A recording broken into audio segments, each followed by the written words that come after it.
తీర్థం పుత్ర పవిత్రాత్మ నామమున ఆమేన్. ఈరోజు జూలై 3వ తారీఖు యోహాను సువార్త 20వ అధ్యాయము 24వ వచనము నుండి 29వ వచనం వరకు. యేసు వచ్చినప్పుడు 12 ఒకడగు దీదీము అనబడు తోమా శిష్యులతో లేకుండెను. తక్కిన శిష్యులు అతనితో, మేము ప్రభువును చూచితిమి అని చెప్పిరి. అందుకు అతడు, నేను ఆయన చేతులలోని చీలల గంట్లు చూచి అందు నా వ్రేలు పెట్టి ఆయన ప్రక్కలో నా చేయి ఉంచిననే తప్ప విశ్వసింపను అనెను. 8 దినములకు పిమ్మట ఆయన శిష్యులు మరలా ఇంటి లోపల ఉండిరి. తోమా సహితము వారితో ఉండెను.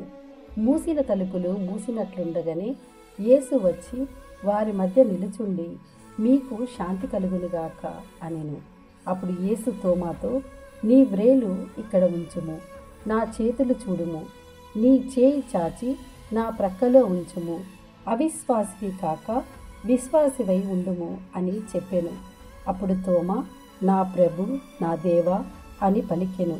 నీవు విశ్వసించినది నన్ను చూచుట వలన కదా, చూడకయే నన్ను విశ్వసించువారు ధన్యులు అని యేసు పలికెను. ఇది ప్రభుని వాక్కు. సర్వేశ్వరునికి వందనములు.